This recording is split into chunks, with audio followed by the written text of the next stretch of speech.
Très bien.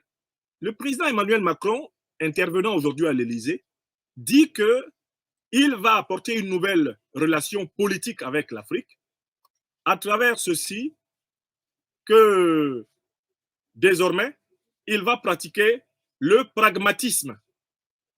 Qu'est-ce que c'est que le pragmatisme? C'est le mot utilisé par le président Macron. Il dit qu'il va être pragmatique.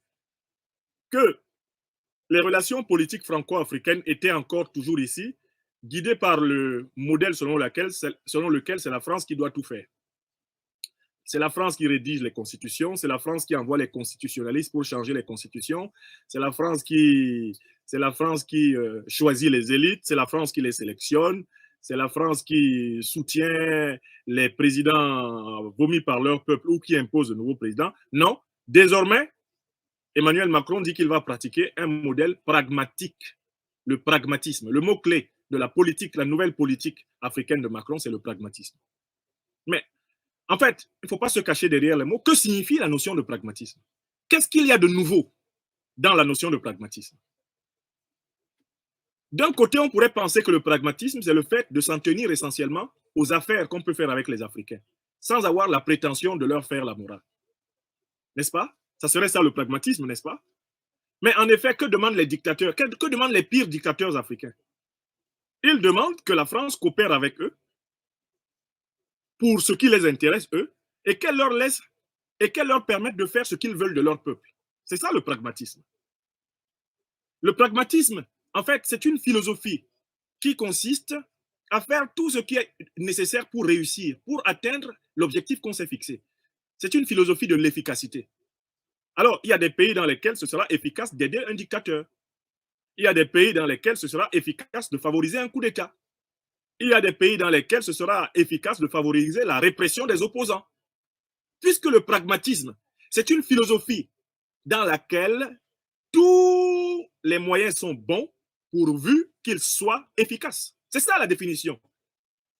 L'un des plus grands penseurs du pragmatisme, c'est le philosophe américain James Dewey. James Dewey a donné la définition suivante du pragmatisme. Il dit, je ne parle pas de James Dewey ici, je vais parler plutôt de William James. William James dit, William James, c'est ça le nom de ce philosophe, il dit ceci, la vérité, c'est ce qui réussit. Le salaire du brigand blanchit son brigandage. Je recommence la citation de mémoire. William James, l'un des théoriciens du pragmatisme américain, disait ceci.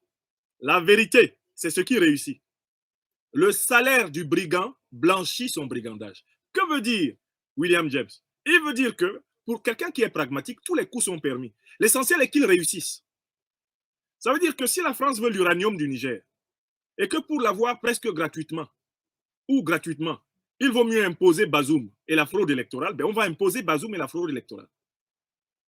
Si la France veut le même uranium du Niger et qu'avec Bazoum, ça ne marche pas, et qu'il faut plutôt favoriser un coup d'État contre Bazoum pour maintenir la même mise sur cet uranium et du Niger, ben on va soutenir un coup d'État contre Bazoum. Donc en fait, tout dépend de l'intérêt qu'on recherche. Si on recherche un intérêt et qu'on est pragmatique, on utilise tous les moyens pour y parvenir. La France soutient Ouattara parce que Ouattara garantit bien le monopole économique de la France sur plusieurs secteurs et leur garantit une super base militaire. Imaginons qu'Alassane Ouattara pique une colère et qu'il décide de ne plus garantir cela. Alors, ça sera pragmatique de le faire renverser. Vous avez bien compris? Le pragmatisme, en fait, c'est la pire des philosophies politiques qu'on puisse imaginer. C'est la philosophie politique du tout est possible. Et c'est celle-là que proclame M. Macron. Or, je vous pose la question suivante. Mais en quoi consistait la politique de la France-Afrique? La France-Afrique, c'est quoi? Le système de l'idéologie france-africaine. C'est le pragmatisme. C'est du pragmatisme. De Gaulle, ne pouvant pas continuer à tenir de manière militaire et directement toutes les colonies et tous les territoires sous tutelle, organise un subterfuge qu'il appelle la pseudo-décolonisation. Il monte des fausses indépendances, il récupère de l'autre côté la souveraineté de ces peuples à travers des accords de défense et de coopération, des accords économiques, il maintient des bases militaires, il maintient le franc CFA, il maintient le contrôle culturel par la francophonie. Mais la France-Afrique est un monument de pragmatisme. Le système France-africain, là, C'est la manière la plus efficace que l'élite politique de la 5e République française a trouvé pour exploiter l'Afrique. Écrivez ça. Le système france-africain, c'est bel et bien un système pragmatique. C'est du pragmatisme. Et Emmanuel Macron donne l'impression d'inventer la glace en nous disant qu'il va continuer à faire ce qu'ils ont toujours fait. Si votre politique en Afrique est une politique pragmatique, cela veut dire que vous vous engagez à faire tout ce qui est de nature à satisfaire vos intérêts. Et que vous êtes prêt à vous adapter avec les Africains qui seront adaptés à vos intérêts. S'il y a un dictateur qui garantit vos intérêts, vous le soutenez. Si un dictateur ne garantit pas vos intérêts, vous soutenez ses opposants pour le renverser. C'est tout. Mais c'est ce que vous avez toujours fait. C'est ce qu'a fait le général de Gaulle. C'est ce qu'ont fait les Pompidou, les Mitterrand. C'est ce qu'ils ont fait. Là où le régime au pouvoir leur était hostile, ils ont soutenu les opposants pour que les opposants leur livrent des intérêts, des avantages dans le pays. C'est ça le pragmatisme. Donc, je voudrais commencer par contester l'idée qu'il y a un changement dans la politique africaine de la France, dès lors que le président Macron lui-même a lâché le mot, il va faire preuve de pragmatisme. Alors, il est allé plus loin en disant qu'il va faire preuve de pragmatisme comme les autres puissances. Le problème, c'est qu'il n'a peut-être pas noté que la puissance russe a été présente aux côtés des peuples africains dans le cadre de la lutte anticolonialiste. La puissance chinoise aussi. Donc, en fait, les Russes et les Chinois ont un avantage historique. Ce n'est pas une affaire de pragmatisme.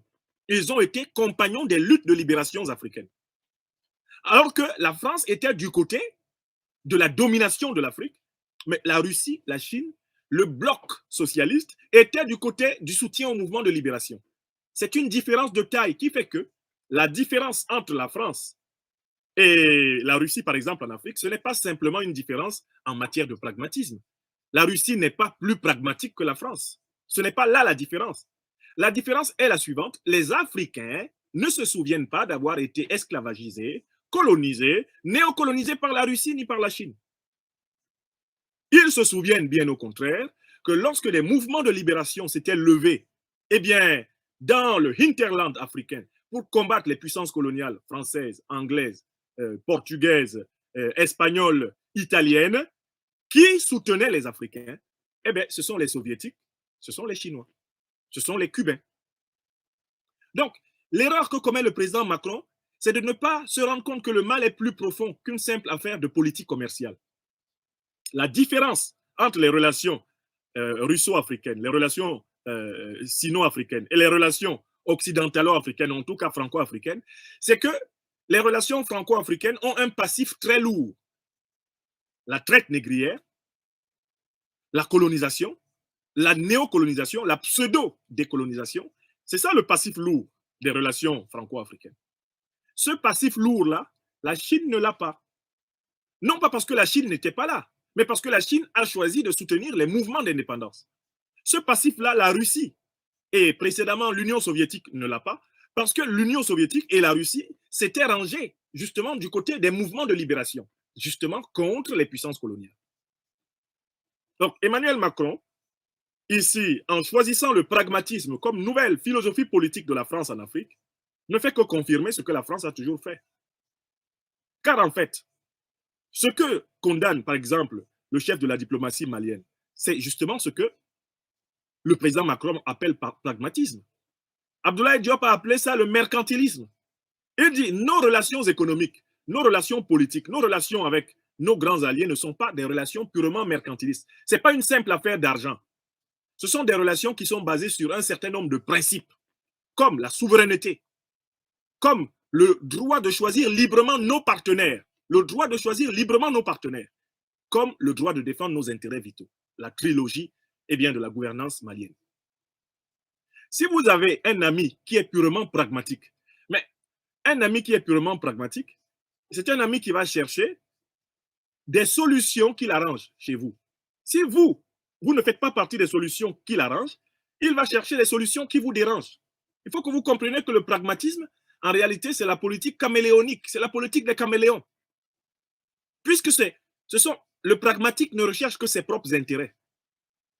Puisque le pragmatique prioritairement cherche une solution pour systématiquement l'emporter contre vous. Si vous êtes incompatible avec ses intérêts, il vous combat et c'est pragmatique qu'il vous combatte. Et si vous êtes compatible avec ses intérêts, il vous soutient. Et c'est pragmatique qu'il vous soutienne. Or, si vous avez des alliés qui sont d'accord avec le principe de la souveraineté, qui sont d'accord avec le principe du non au colonialisme et au néocolonialisme, là, vous n'avez pas simplement des alliés pragmatiques. Vous avez des alliés éthiques, des alliés moraux. Vous avez des alliés sur des bases idéologiques. Vous avez une vision commune. Et c'est sur la base de cette vision commune que vous pouvez faire utilement de la politique ensemble, du commerce ensemble, du développement ensemble, du partenariat. Bref, tout le reste est possible dès lors qu'il y a une entente sur les principes. Donc, le premier argument du président Macron aujourd'hui, je vais être pragmatique, n'est pas nouveau. C'est la continuité, car la France-Afrique, c'est le pragmatisme pur et dur. Regardez bien comment la France-Afrique fonctionne. Quand dans un pays, il y a un président, même quand ce président est dictateur, si jamais il se dresse contre la France soutient son opposition pour le renverser, y compris militairement.